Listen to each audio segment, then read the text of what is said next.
Olá, meu nome é Miriam Bevilacqua, você está no Biblium, que é o nosso canal de literatura, né? Aqui a gente faz resenhas, biografias e logo vamos começar também com entrevistas de escritores. Nós entramos aqui no canal na obra do Charles Dickens pelo livro Grandes Esperanças, que se você ainda não viu o vídeo eu vou deixar o link na descrição e que você tem de ver quando você lê um determinado autor, tentar entender também as outras obras daquele escritor.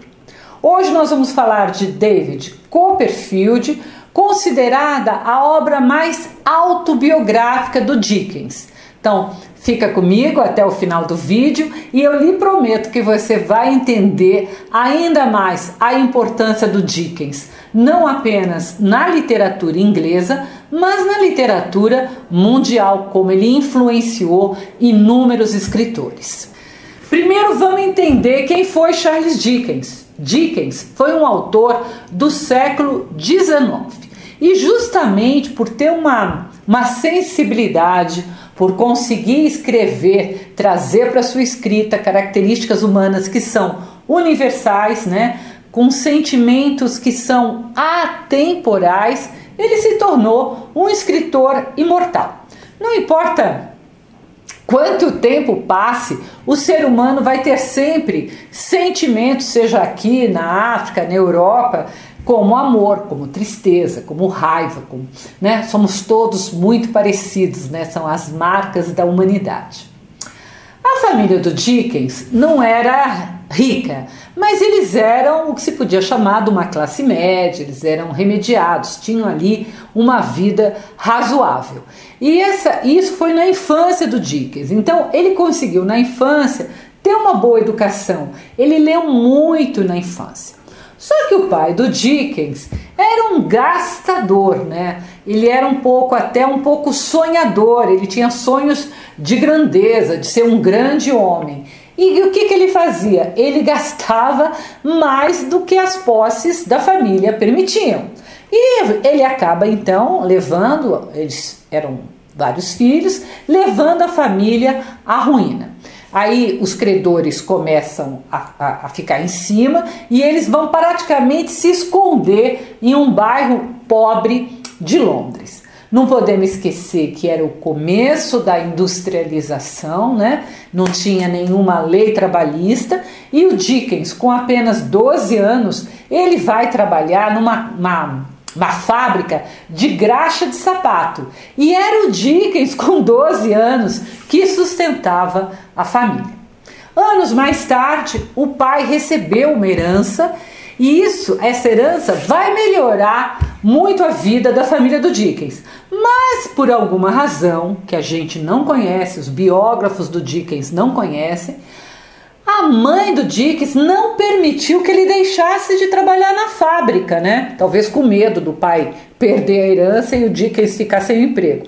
Só que o Dickens jamais perdoou a mãe por isso. Então, ele teve, antes de se tornar um escritor de sucesso, ele teve uma vivência na pobreza, nessa fábrica e nessa Londres da pobreza, né? E esta pobreza ela vai estar presente em praticamente todas as obras do Dickens. Se você lê seguido, você percebe como ele repete a pobreza. E a sua escrita, como que ela era, né?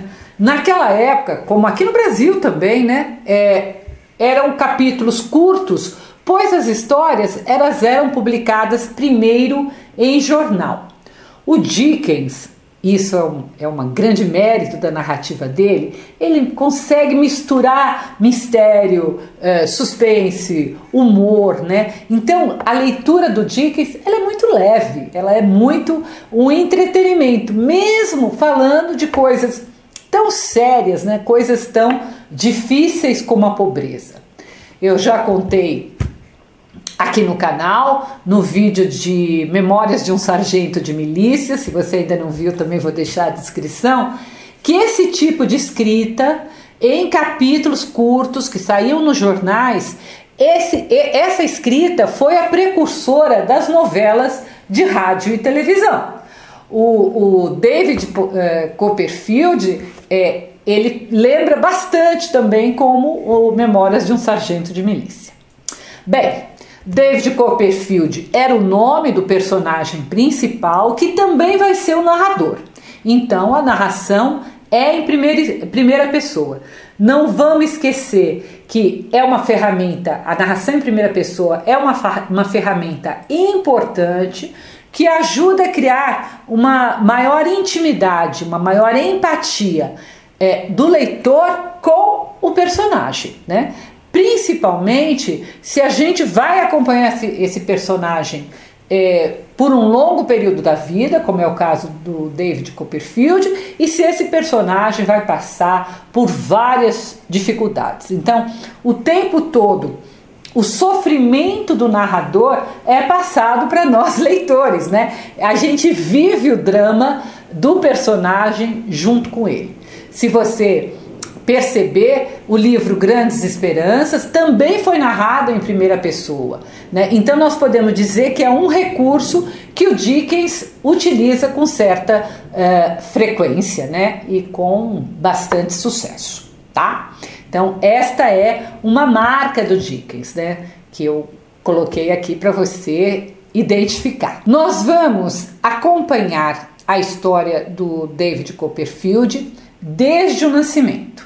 Ele nasce em um lar comum, mas feliz, né, harmonioso, mas tudo começa a mudar para o pequeno David, quando ele ainda era bem pequeno, com a morte do seu pai e o casamento da sua mãe com um padrasto cruel, né, que ainda levou a irmã dele para morar com a família, e essa irmã então ainda era pior até do que o padrasto, era uma mulher amarga, uma mulher inflexível, né? E para piorar a situação, a mãe do David Copperfield, ela era muito jovem, era uma moça fraca, inexperiente, e ela se deixa dominar pelo marido e pela irmã, pelos esses dois irmãos, e ela começa a ficar muito triste vendo as maldades a que o marido e a cunhada submetiam o seu filho do seu primeiro casamento. Na casa, o David tinha uma aliada, né, que era uma antiga empregada chamada Pegote, né, e que tenta sem sucesso defender tanto a mãe do David Copperfield como a própria criança. Essa figura dessa governanta empregada, ela vai também, a gente vai acompanhar durante a história toda. Copperfield, então, ele é mandado para um colégio interno muito rigoroso. Nesse colégio ele conhece Steerforth, que se torna seu amigo e que vai ter um papel importante e surpreendente na trama. Eu não vou contar para não dar nenhum spoiler, né?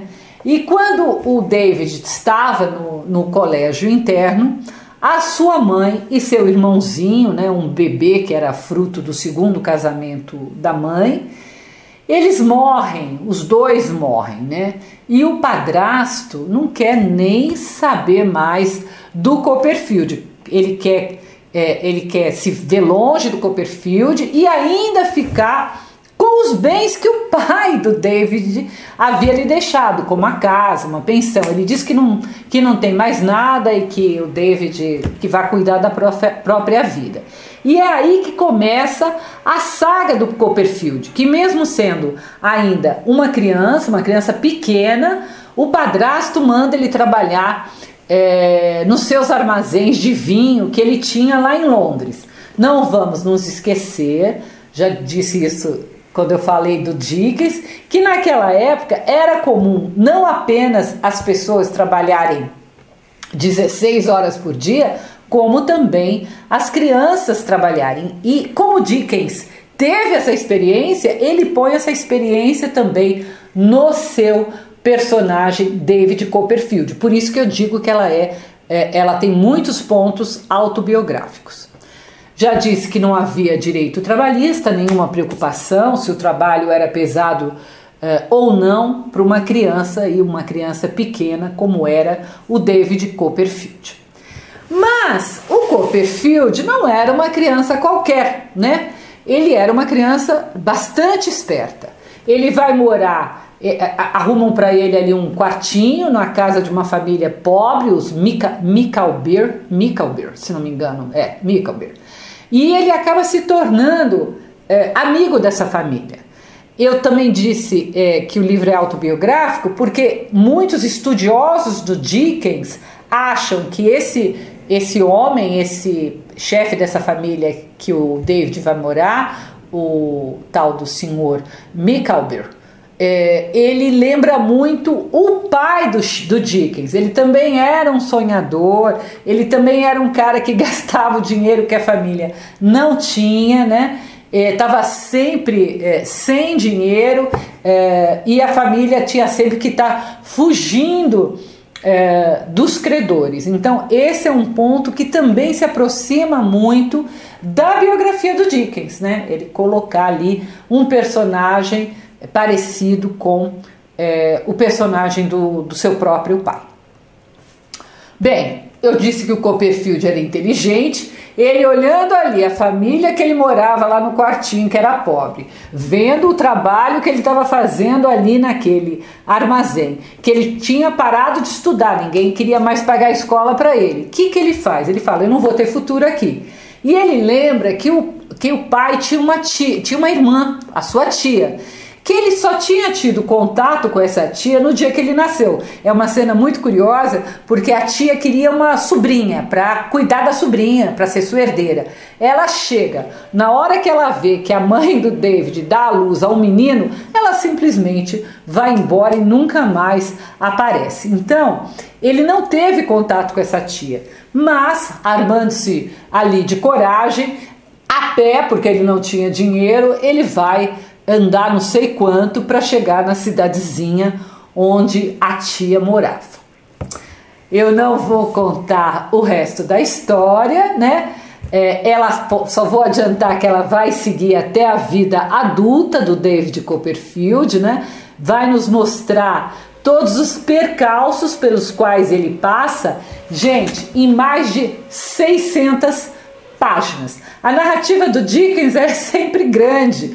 Por quê? Porque ele gosta de colocar muitos personagens. É uma narrativa muito alicerçada nessa dicotomia do bem e do mal, né? Mas é uma aula de literatura. Por quê? Eu digo que o escritor desenvolve não apenas a história do personagem principal, né? Mas as muitas histórias paralelas dos personagens secundários que convivem com aquele personagem principal. Há muitos núcleos, como se fosse exatamente os núcleos de telenovela, né? Toda telenovela, as novelas hoje, há muitos anos aliás, elas têm vários núcleos e a gente acompanha a vida de vários personagens, mas tem também um personagem principal. E uma coisa que o Dickens fazia é que, como ela era publicada em pedaços, a história, ele era muito atento para saber se o povo estava gostando da história dele. Ele não tinha nenhum problema, se não estivesse gostando, ele mudava a história. O Dickens gostava de escrever retratando a vida dos menos favorecidos, né? Pensando em mudar as condições sociais dos mais pobres. Mas ele percebia, né? Mesmo porque ele já tinha vivido isso, mas ele percebia que todas as vezes que os seus romances se tornavam mais realistas, o povo não gostava, o que o fazia retroceder, né, pelo menos em parte. Então ele queria fazer a crítica social, sempre ter um pouco de crítica social, mas ele escrevia por uma sociedade branca e rica. O Dickens morreu aos 58 anos, já muito famoso pelos seus livros, não apenas na Inglaterra, mas mundialmente. Acho que é um escritor, se você escreve, é um escritor que nos ensina muito de uma boa narrativa, e se você quer se entreter, ele é perfeito.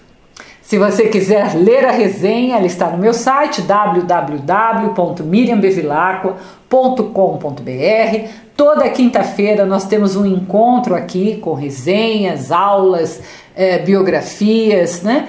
E toda terça você pode olhar no meu site, eu publico também crônicas, que nada mais é do que as histórias do nosso dia a dia. Até o próximo post.